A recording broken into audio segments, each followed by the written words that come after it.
I've been a mail maker for 26 years. As makers, we're always learning. Learning from history, learning from friends, as we work and refine our craft. There's an incredible sense of community amongst mail makers. It's a community that's built from shared passion. Passion about history, passion about cultures. Using traditional methods, today it might take a lone mail maker a year to make a full coat of armour. Historically, many people would have been involved, each with their own specific specialism and skill set. Mail was a treasured and expensive possession passed down through generations, and not all warriors could afford to wear mail into battle. Due to the prestige associated, a peasant would never be allowed to wear mail. We do know from the Bear Tapestry that the Norman cavalry wore mail, as did the Saxon Huscarls, who were the king's bodyguards.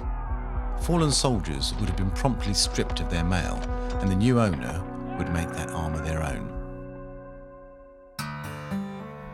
The process of making mail is long, arduous, and requires patience and skill. Firstly, we draw the wire. This is a strenuous task that requires a sturdy vise, tongs, and a draw plate.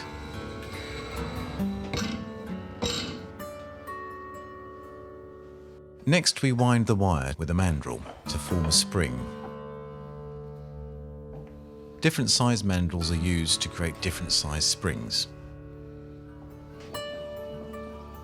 Once wound into a spring, we cut the rings from the coil, leaving an overlap.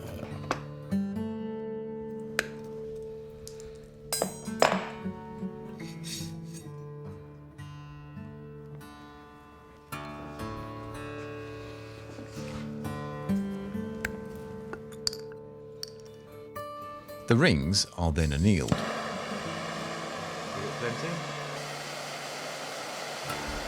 Then the overlap is made flat. This allows the holes to be drifted.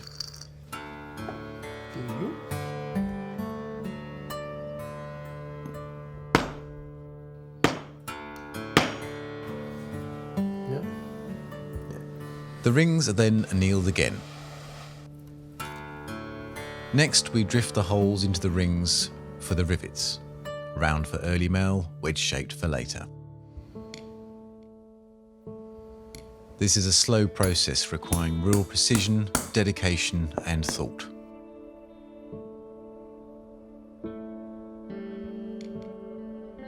At this stage, we're ready to start joining the rings to shape the mail. A full coat of mail from start to finish might have 2.8 kilometres of wire within, so there's a huge amount of work invested in it. A true craftsman would create mail with varying size rings to allow for the armour to flex and fit precisely. Properly fitted mail shouldn't restrict movement. The word mail comes from the Latin macula, and the French word for mesh or net. The word chainmail, which is often used, albeit incorrectly, is a term which originates from Victorian times. In the same way that each item of mail was always being modified and improved, so too is our craft. History informs, teases, and influences us. Each maker, past and present, leaves their own fingerprints on the garments they make. The quirks, the techniques, and the imperfections make up the DNA of the mail. It's an honour to be able to continue to study the history of mail and share our knowledge.